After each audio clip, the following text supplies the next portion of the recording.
Hey friends, before we jump into the next episode, I wanted to share some very exciting community updates with you. First, you can now listen to all episodes of Something Was Wrong ad-free on Apple Podcasts.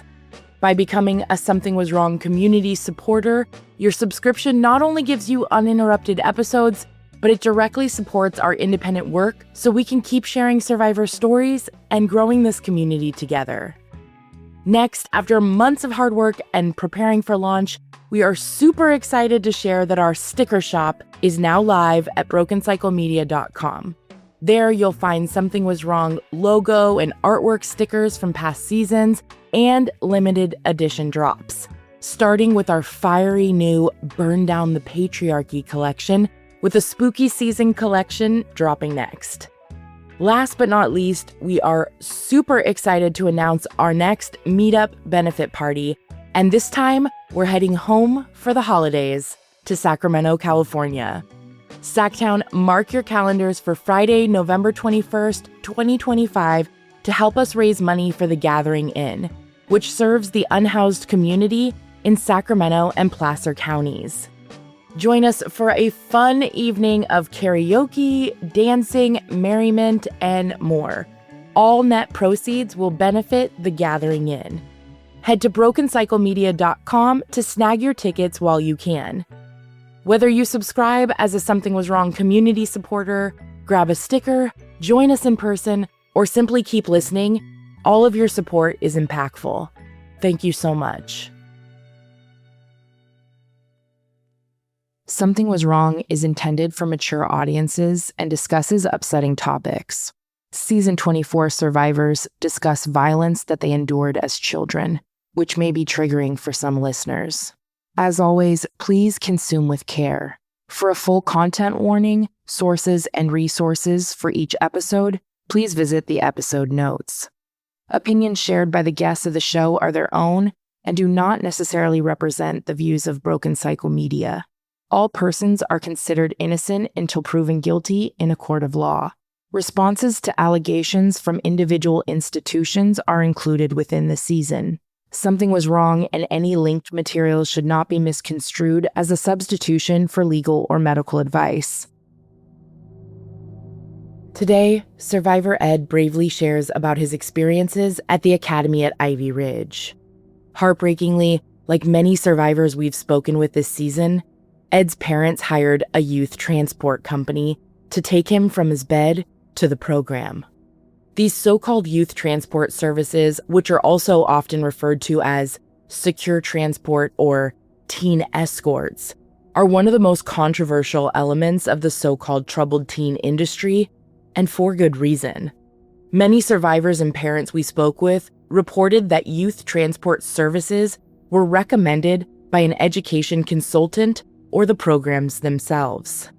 Based off of our research and interviews this season, a typical transport service includes transporters arriving at a family home in the middle of the night, waking the child abruptly to catch them off guard, which survivors often reported as the most harmful or traumatic piece about their time in the program. The trauma typically includes 2 or more strangers, typically contracted escorts, who enter the child's bedroom, announce that the child is going to a program, and take them into their custody. Parents are usually instructed to not inform the child ahead of time, intervene or speak during the process, often leaving the child feeling abandoned and terrified. If children resist, escorts may use handcuffs, zip ties, or restraint belts. Survivors of these services may be denied shoes, jackets, or personal belongings to reduce escape attempts during transport. Survivors often reported not being told where they were going, how long the trip would be, or when they would see their family again.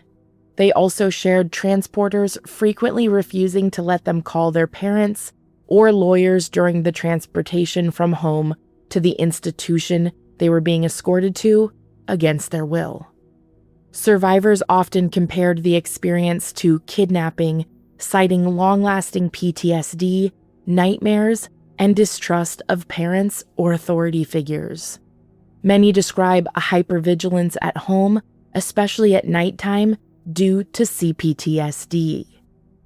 The lack of oversight of these services increases vulnerability to those subjected to it, as these services operate in a legal gray area in the US and internationally. In most US states, no professional license or training is required. Depending on the company's policies, escorts may have criminal records, little to no background in child psychology, or any crisis intervention experience. Adding to complications, these transports frequently cross state lines, making jurisdiction murky. Public lawsuits and survivor testimonies describe verbal abuse, physical assault, sexual harassment, and neglect during transport, with some teens reporting to have been injured or traumatized during attempted escapes. I'm Tiffany Reese, and this is Something Was Wrong.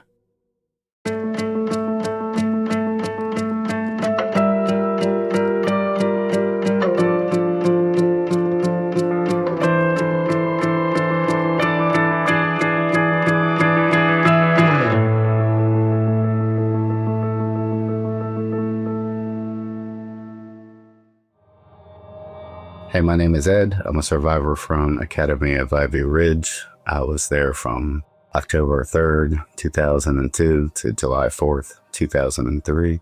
We consider it a warehouse of neglect, and we intend to get the rest of them shut down. I grew up in a small family. It was just my mom, my dad, my sister, and me.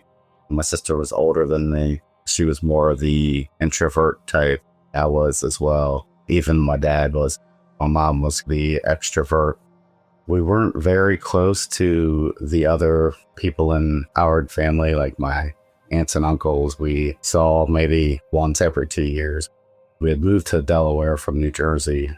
Kindergarten was a Catholic kindergarten, and I went to a public school, and then I went to a Catholic 5th and 6th grade school, and then to a public 7th and 8th grade school, and then a whole different public school for high school, and they were all within a 8-mile radius of each other.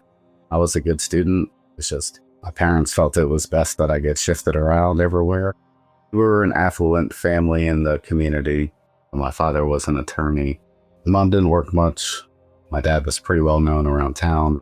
He had high hopes at one point, I believe, to become a family court judge, so he would have essentially dominion over making decisions for other teens, specifically troubled teens. I think the fear was at some point I might get arrested, and that would then tarnish the family name and possibly his chance at career advancement. It was always kind of walking on eggshells. I was always busy with sports, so I was never really in the household, thankfully. I was getting good grades in school and lettered in many sports for varsity, even as a freshman, and played for the Olympic development team for soccer in the state of Delaware. I was definitely a good kid, but I had some, hey, I want to be a kid tendencies, and that was too much for them to handle. I was a go with the flow kid, unbreakable spirit. I was a competitor, pretty well liked, I feel like, amongst my peers. I was 17 at the time. I was dating a girl who was a freshman in college that was nearby, so I would be at her apartment most of the times. Parents loved her. Everybody loved her. During the week, I would always be doing sports until about 8 o'clock at night. So if I did come home, instead of staying at my girlfriend's house, it would be just a shower and sleep. I was home because my birthday was about a week before I got shipped out, and my mom wanted to spend some time, and so we're sitting around, and she puts a Dr. Phil episode on. My mom watched Dr. Phil every day, so it wasn't like something out of the blue. And the Dr. Phil episode is about troubled teens, and they're being sent to a camp in Mexico. Casa by the Sea? Yep. Fucking Dr. Phil. They were showing metal cages, and the kids were in there pacing all day. She was like, what would you do if you went to one of these? And I said, I'm just going to sit there till I'm 18 and then I'll leave. Yeah, I would just act a fool on the plane, and I would take whatever federal charges and get a federal prison for 6 months if I need to. Instead of going and walking to a cage like that, I had planned to stay at my girlfriend's house. My mom was like, no, wait till the weekend. Seems weird, but okay. It must have been 3 a.m. The lights come on in my room. I sit up, and there's two guys in the room, neither of whom I had ever seen. One's probably 45, the other's about 20. I said, "Who the hell are you?" And they said, "You're coming with us. You need to get up and get out of bed." I said, "Fuck if I'm coming with anybody." My mom pops around and she says, "You're going, so just do what they say." Next thing I know, I'm being dragged from the bed. I'm awake maybe 17 seconds at this point. So they stand me up. I'm like a limp noodle. I can't stand up straight. And they said, "Hey, you better stop doing that. Otherwise, we're going to do this the hard way." And I was like, "Well, what's the easy way?" And they said, "You can come down the stairs on your own." And I was like, "Okay, well, what's the hard way?" They said, "We're going to throw you down them stairs." They're carpeted stairs. There's a landing in the middle. I was contemplating the go ahead and throw me down the stairs. But I had already known that I was going to run. I start yelling in the hallway as these guys are holding me, yelling for my dad, yelling for my mom, who's actually behind me in the bathroom, yelling for my sister, but she's locked in her room with the dogs. My mom's crying. She's not saying anything. My dad's nowhere to be found. And I keep telling him I'm not going anywhere without my shoes. You're not taking me anywhere. My mom looks to the older kidnapper and says, "If I give him shoes, he's going to run from you guys." He looked at her and said, "We'll chase him and we'll get him and we'll make sure he doesn't run again." She agrees to give me shoes at the bottom step. She puts shoes on my feet. They're like, "Say goodbye to your parents." That was not going to happen. We step out of the front door, and my parents have a landing that's about 4 feet off the ground. As soon as we step out onto it, I push them both off the landing, and I take off into the neighborhood, and it's like a freaking horror movie. It felt like I was running from Michael Myers. I made it maybe 350 yards before I tripped and fell on the one hill in the neighborhood. I try to make excuses for myself for not getting away, because if I could change anything in my life today, it would be fighting harder to get away. But something in my mind just told me not to do it, and no, I wish I had done it. I watch these horror movies now, and I'm like, "Oh, well, they're gonna fall, running from the killer." I know how that happens now. Your body is so overwhelmed with everything going on, you just can't concentrate on your feet moving forward. Did you have to fly or did you drive? They knew I wasn't getting on an airplane. I think if my parents could have got me on an airplane, they would have sent me to Mexico or Costa Rica, which actually would have been better because they got closed down before Ivy Ridge. It's like we teleported there because I don't remember getting anywhere. It was like a jail transport almost. They tied your hands to your feet? Yeah, like behind the back. They were handcuffs. So you're just like laying on your belly essentially in the car? Yep. It was either a Ford Taurus or a Ford Escort, certainly not a police-looking vehicle. I was like, "Hey, I gotta pee. I'm gonna pee all over you guys." We stopped at a rest area. They let me out of the car to pee in the back of the parking lot. I screamed that I was kidnapped. Multiple individuals heard me, and nobody did a goddamn thing. So they threw me back in the car. I didn't pee. Next thing you know, I woke up at Ivy Ridge. How long of a trip do you think it was? It's about 8 hours. Do you remember, was it daytime by the time you arrived? It was the morning time. Do you feel like that event alone was traumatizing for you? It was the most traumatizing of all of it, honestly. They had broken me before I got to the doors of Ivy Ridge. They get you in such a vulnerable state that there's nothing you can do, really, but comply at some point. Feeling stuck in your daily wellness routine? You're not alone. And our friends at Cornbread Hemp are here to help. Their organic CBD gummies are made to help you feel better, whether it's stress, poor sleep, or just needing a little relaxation. They only use the best parts of the hemp plant, the flower, for the purest and most potent CBD. It's formulated to help relieve discomfort, stress, and sleeplessness, and all products are third-party lab tested and USDA organic to ensure safety and purity. Right now, Something Was Wrong listeners can save 30% on their first order. Just head to cornbreadhemp.com/SWW and use code SWW at checkout. That's cornbreadhemp.com/SWW and use code SWW to save 30% off your first order. Thank you so much. The grocery store is one of my least favorite places on the planet. I find it really overstimulating and overwhelming, and I much prefer a search feature. That's why I love Thrive Market. When I need to place an order, I can do it right from the house. And they vet every product available, so I can trust that I'm getting the highest quality brands. If, like me, you need to stock up for back to school or fall snacks, and you're trying to get back to your routine, check out Thrive Market. I personally just stocked up with back to school snacks like Made Goods granola bites and the Yum Earth fruit snacks. And not only do they vet every product they sell, they offer an amazing selection of clean and cruelty-free beauty brands that I'd rather not purchase from big box stores. Thrive Market offers a ton of on-site filters so you can easily filter to find whatever your preferences and needs are. Go to thrivemarket.com/SWW to get 30% off your first order and a free $60 gift. That's thrivemarket.com/SWW. Thank you so much. Jason Finlayson, the program director, was not excited to find out that I ran from the transports. He met me at the car doors and they dragged me in. There's a double door, it's a magnetic door, so as soon as you hear that click, nobody's going anywhere. When they brought me in, there was actually an Ivy Ridge family lined up right in front of the front door like they made it a spectacle bringing me in because I ran. I talked to a couple of guys. They're like, man, I remember you being brought in those doors with that beard and we felt sorry for you because we knew it was about to happen. They weren't even supposed to look out of line to see me, but Finlayson keeps throwing me around by my collar as I'm still handcuffed behind my back. I've got a pretty full beard now, but even as a 17-year-old, I had a pretty full beard. Finlayson kept making comments about the beard and how he can't wait to make me shave it off. Finlayson was a pretty big guy. He's probably like 260, muscular.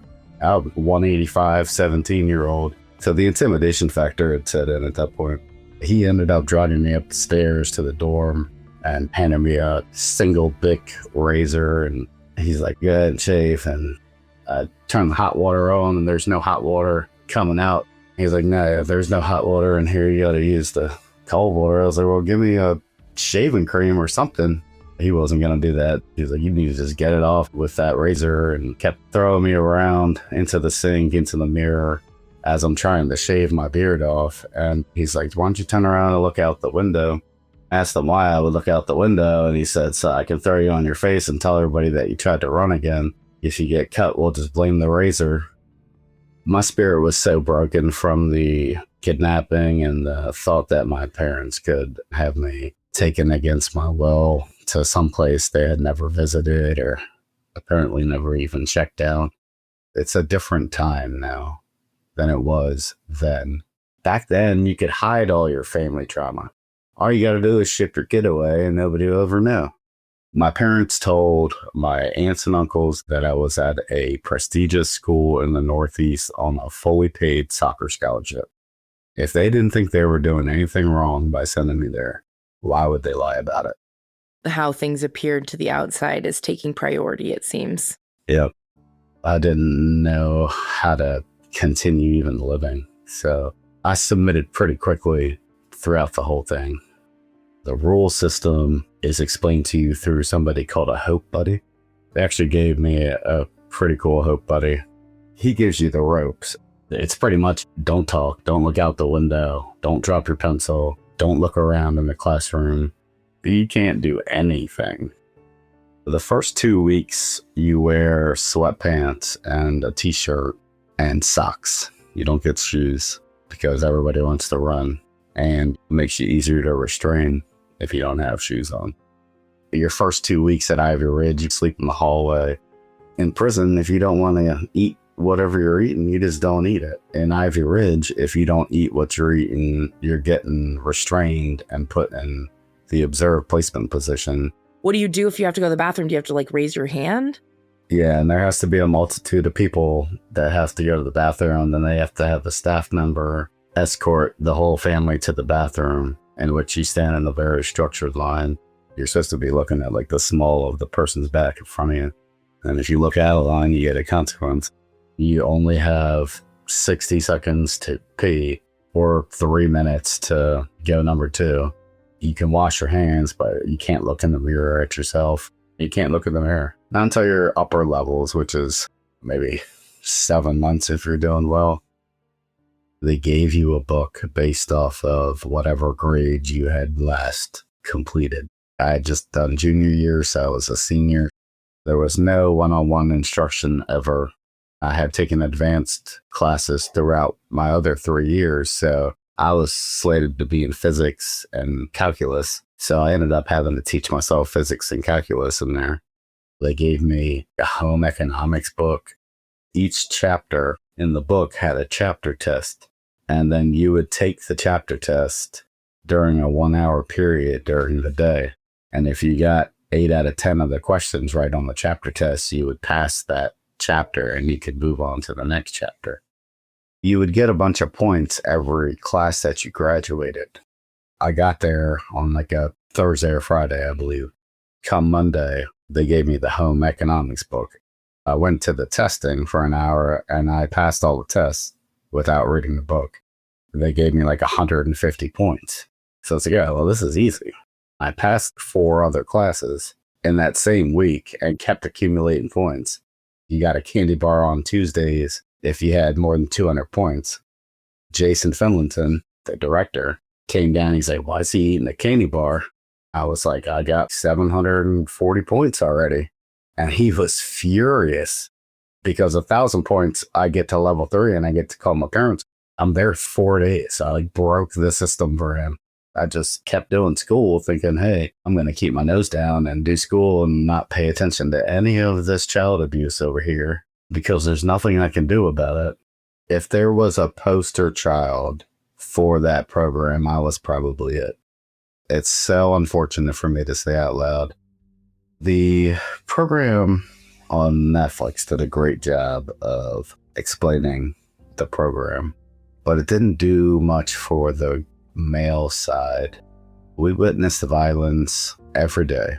We were seeing multiple restraints on multiple children every day. I mean, kids as young as 14 being held down by 3 guys that weigh 300 pounds apiece. It's just how they passed their day, was restraining it. Like, it was not uncommon to see a restraint once every 90 minutes. Like a violent restraint. They're gonna throw you down. The restraints were trying to make you compliant. If you spoke out of turn, you're getting restrained. We saw the staff joke around with kids in the hallway and then get them in trouble for speaking out of line and then restrain them all at the same time. There was one individual whose mental acuity wasn't what it should be. The staff would torment him. And it wouldn't just be the immediate staff around him. It would be the owner, the secretary. We'd all try to help him. I tried to help him multiple times. And he would just end up overreacting because he couldn't contain himself. He was in the observed placement position, which is where you're laying on a cold tile floor on your stomach, legs straight out, arms tucked to your side, and your chin dead flat on the floor. He was in that position for so long that he developed a massive infection on his chin. And the infection was itching him, so he was itching it. The only thing they knew to do, because they wouldn't take him out of the building to go see medical, was to duct tape oven mitts on his hands so he couldn't itch the infection on his chin. They would joke with him, and in the bathroom line, they wouldn't take the oven mitts off his hands so he would urinate himself. And then he would get in trouble for doing that. They'd slam him to the ground, strip him naked, throw him in the shower, put clothes back on him, and then duct tape the oven mitts around him again. He wore oven mitts for the weeks, and they would just not ever take him off. But he was there for a good 2.5 years. We all hope we can find him one day. In general, what were the other staffers like? It's like prison. You like certain COs that come in and you dislike other COs. But as a child, you kind of almost sought their approval because they were the only adult figure that you're seeing. If they showed you any kind of compassion or care, you felt indebted to them. They don't have any certified medical staff. There was a kid, I was actually his hope buddy, and he got really sick. He was the sickest person I had ever seen. I was fairly certain he was going to die. They never let him go out to see anybody. When I got there, I had a cracked molar, and I had a dentist appointment 2 weeks before I had gotten picked up. I didn't have that tooth dealt with until 7 months later. I finally was able to get the tooth pulled out. The tooth had rotted. It was just gone because of neglect. At the reunion, a lady walks up to my wife and I and says, "Did you go to the dentist while you were at Ivy Ridge? Did you have a tooth that was pulled?" I was like, "Yeah." She was like, "I remember you. I knew something was wrong when I looked at you." It really surprised me because we were wondering how that community allowed that to take place for so long. But to know that some of them were seeing the red flags helped a little bit. Did you actually receive any therapy from a licensed therapist while you were at Ivy Ridge? When we went through the paperwork, there was, I think, only one person that was actually licensed. They didn't do any of the therapy. It was just young girls that they would bring in to do group therapy, which lasted about an hour. Then they would tell the parents all the bad stuff that the kids are doing because they were getting bonuses if they kept kids for certain amounts of time. We do all have the paperwork for incentives for holding kids. There was incentives for getting new kids brought aboard through referrals from parents that have kids at Ivy Ridge. I'm not talking about small referral fees. I'm talking $3,500 if you got a kid referred there. Did you actually end up trying to communicate your concerns to your parents, or were you prevented from doing that because of the censorship? You couldn't until you were out of there. So the phone calls you got were about 6 minutes, and they were on like a 3-way phone call with your counselor. So if you said anything negative towards anybody or the program, they would immediately hang up the phone. And then you would get tossed down to observed placement and restrained and manhandled. The day I got out, I waited about 20 minutes to make sure we were actually leaving.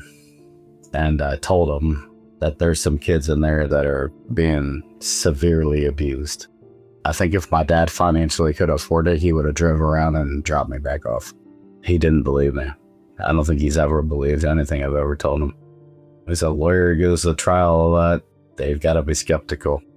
Here I am making excuses for him, but it was brushed off. And then I never spoke about it again because I didn't want to give them that power. You mentioned feeling like the poster child. Sounds like your dad was like the poster parent. Did he do the seminars?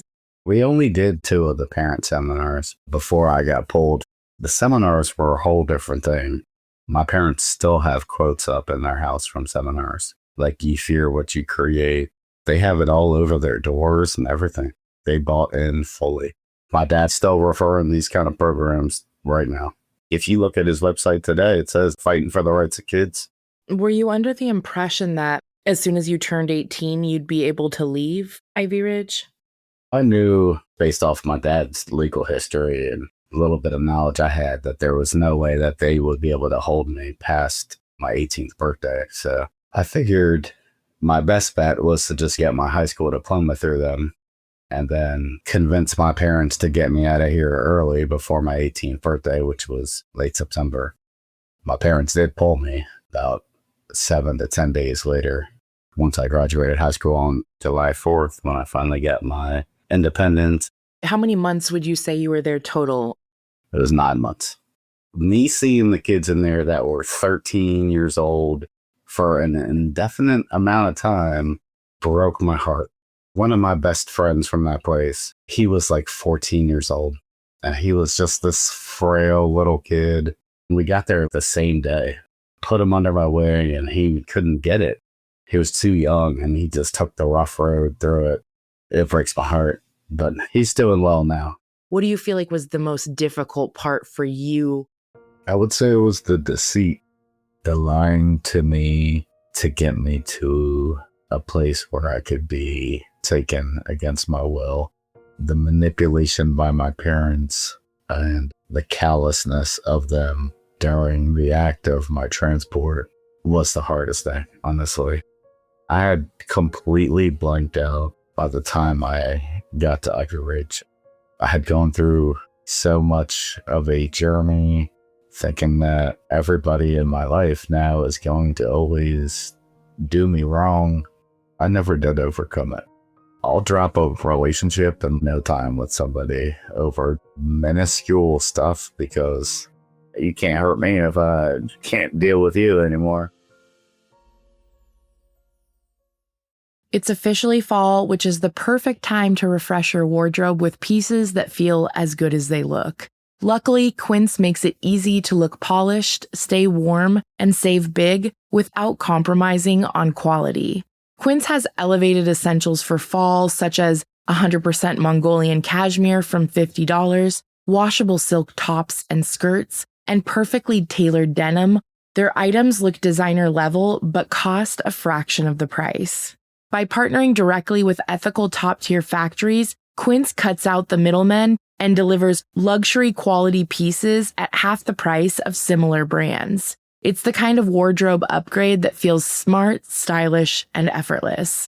I love my Quince sweaters because they always are cozy, warm, and have the softest hand feel.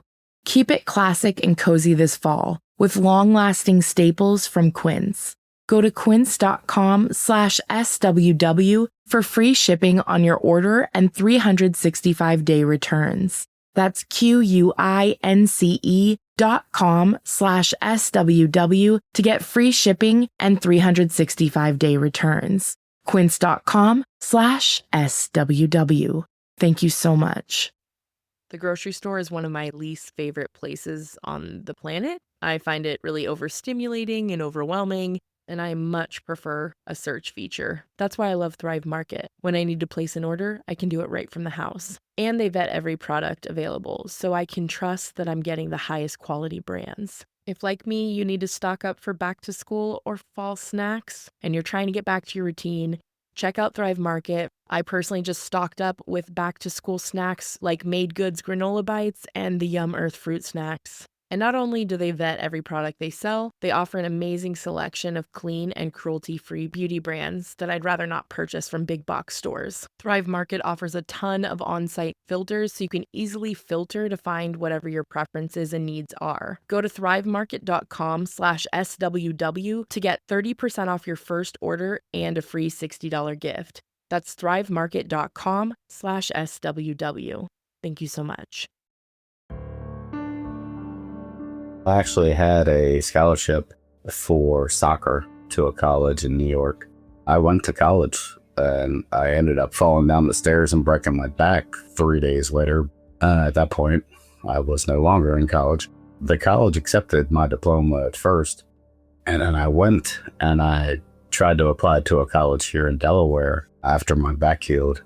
They alerted me to the fact that the diploma was fake. And so then I asked my parents about it, and they said, "Oh yeah, we know. We tried to sue them, but we couldn't get a lawsuit through." They never disclosed to me that my diploma was fake. I had to find that out in a guidance counselor's office at Delaware Technical Community College. Were your parents upset about that?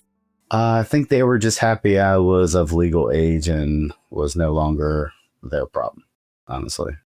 I think they washed their hands of me October 3rd, 2002. And I'm sorry that I put myself back in their lives for any amount of time. I haven't been more successful in my entire life than since I've stopped talking to them. I haven't spoken to them in over 7 years at this point. I do miss the interactions at time with my mom, especially with the sudden loss of my sister. I'm afraid that my parents are gonna praise this program shit even more because I'm mildly successful as an adult. I have 2 businesses and a happy marriage and house, and my sister didn't go to the program and she's now deceased from an overdose. Are they thinking, oh, well, maybe this worked? As soon as I got the news, I considered spiraling out of control. You're not going to say this program did anything for me. I did it in spite of the program. That's right. You have a very amazing wife, too. It's important to give her a shout out, as I'm sure you were planning to anyways. Her support and advocacy, what has it meant to you? She is the only family I've ever known. Her and her kids and her mom are by far my biggest supporters, my family. They're my everything. I can't thank her enough for everything she's done. And I know the whole Ivy Ridge community and the whole TTI community feels the same way. That can be really healing too. Not that we want to anchor our healing within other people or outside sources, but having loving, positive, caring relationships can heal parts of us. It's very sweet to hear you talk about her. I know she's been such an advocate for, like you said, yourself and so many others, and I really appreciate that about her and all of her efforts. We've recently shut down a program in Nevada called Aurora Center for Healing. Christy laid on the floor behind me while I was talking facts about it in the OP position, exposing herself to the world so we can get our message out. Aurora Center for Healing opened in Hawthorne, Nevada in late 2022. The facility was founded by McKay Traynor, who had previously worked in adolescent treatment centers and served as the executive director of the Heritage Community in Provo, Utah. According to an NBC affiliate My News 4 article, Aurora Center for Healing provided a range of physician-directed psychiatric services to individuals under 21. Despite its advertised holistic approach, Aurora faced significant regulatory challenges almost immediately. In May 2023, a legislative audit raised concerns about conditions at the facility, leading to a ban on admissions, according to the Nevada Independent. By December of that year, Nevada's Division of Child and Family Services announced it would no longer place children at Aurora. Ultimately, Aurora was unable to continue operating. As reported by KRNV, on April 8, 2025, Aurora's facility license was suspended by the Nevada Division of Public and Behavioral Health. The closure stemmed from serious compliance issues identified by state oversight bodies.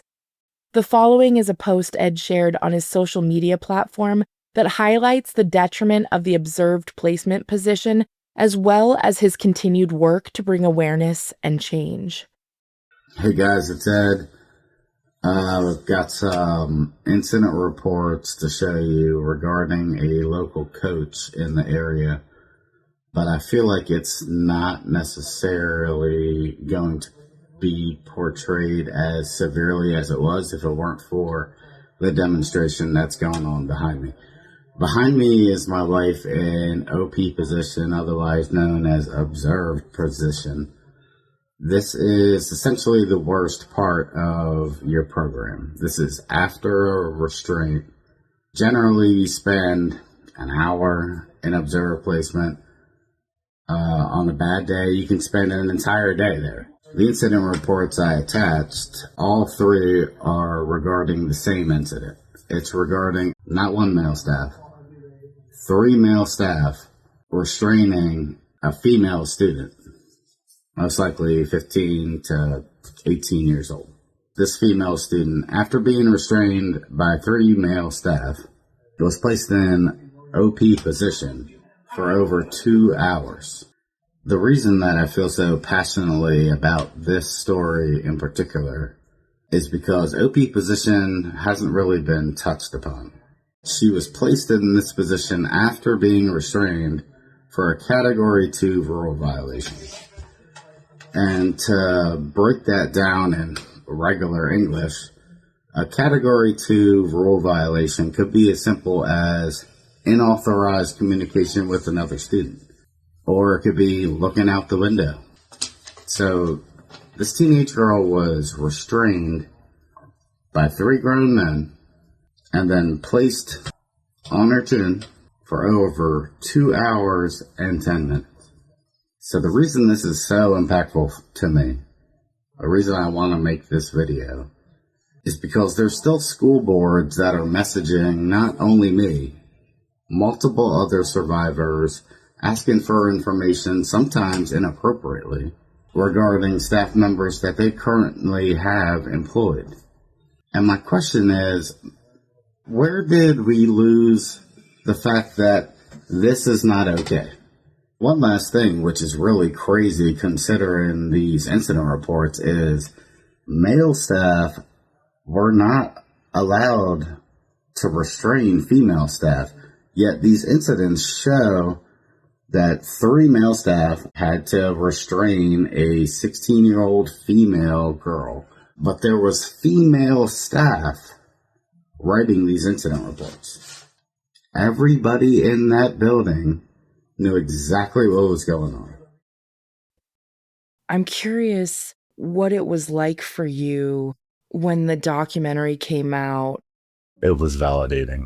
I had got a ton of messages from high school friends that I have on Facebook that I haven't really talked to in some time because I disappeared my senior year and nobody knew what the hell happened to me. Some were given the story that I went to play soccer at a prestigious boarding school. Others weren't told anything. So when I was like, hey, so this is where I was my senior year, the messages flooded in and they all kind of knew something fishy was going on, but nobody could really do anything.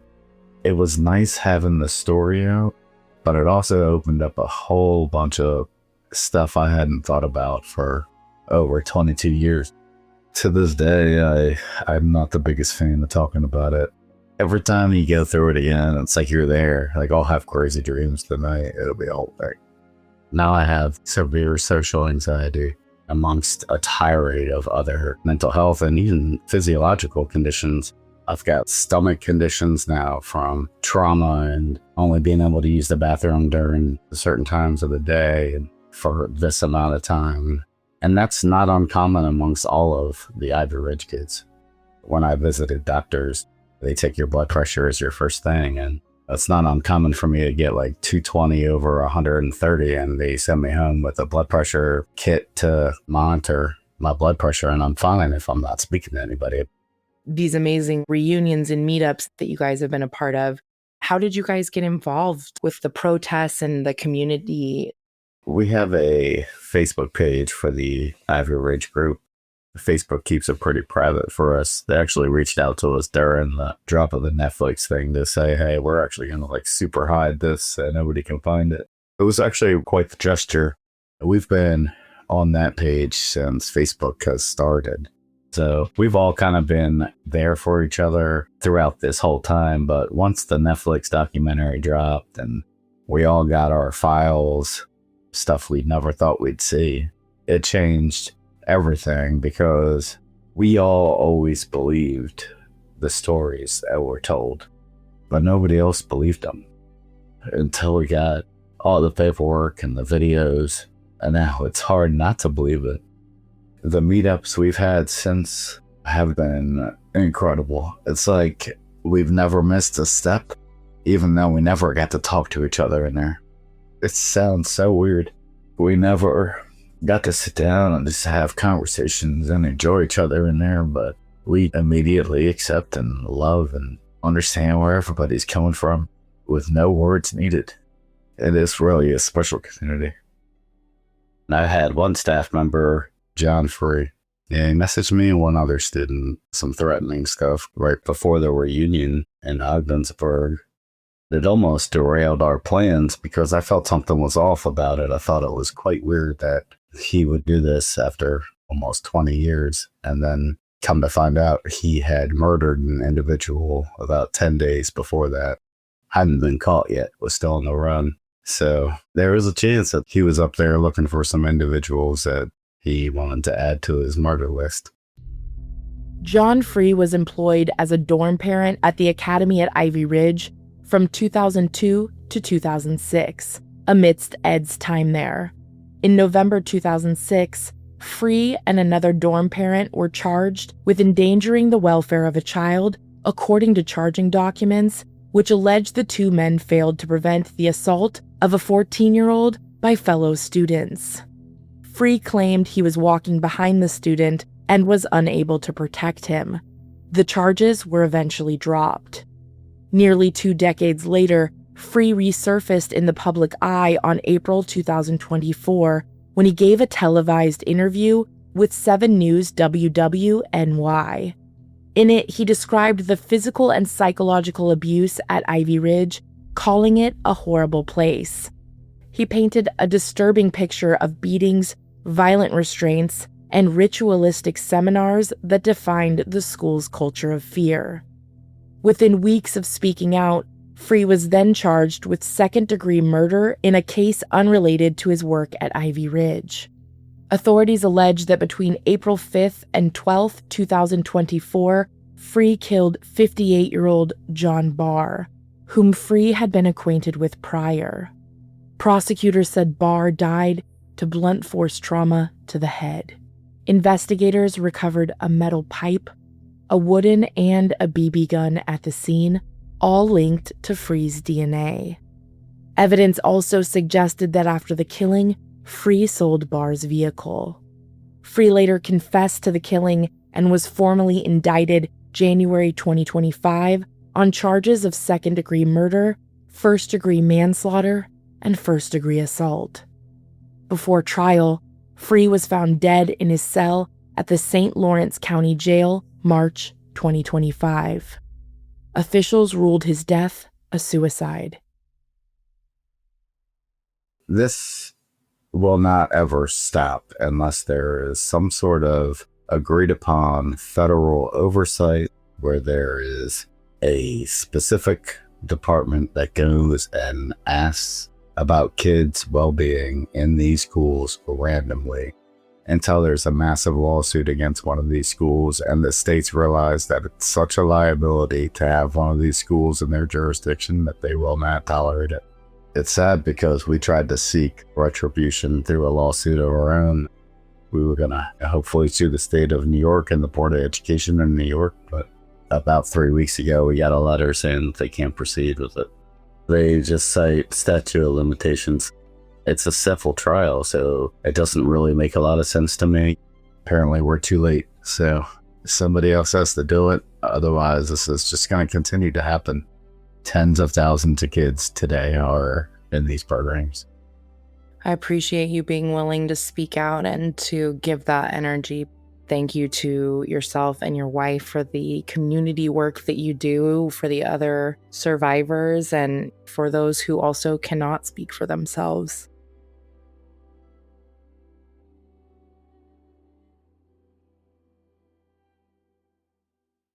Next time on Something Was Wrong. I remember the first day, all of this was hitting me really fast, and I started hysterically crying, having a panic attack. This woman was a very large, extremely intimidating, scary woman. She hovered over me and screamed in my face, "Nobody's coming to get you." I still had it in the back of my head, no, my parents are not gonna let me stay here. That's not gonna happen. And I think part of being immigrant parents, my parents were raised very differently where they came from. The American school system was already a huge change for them. Something Was Wrong is a Broken Cycle Media production. Created and produced by executive producer Tiffany Reese, associate producers Amy B. Chesler and Lily Rowe, with audio editing and music design by Becca High. Thank you to our extended team, Lauren Barkman, our social media marketing manager, Sarah Stewart, our graphic artist, and Marissa and Travis from WME. Thank you endlessly to every survivor who has ever trusted us with their stories. And thank you, each and every listener, for making our show possible with your support and listenership. In the episode notes, you'll always find episode-specific content warnings, sources, and resources. Thank you so much for your support. Until next time, stay safe, friends.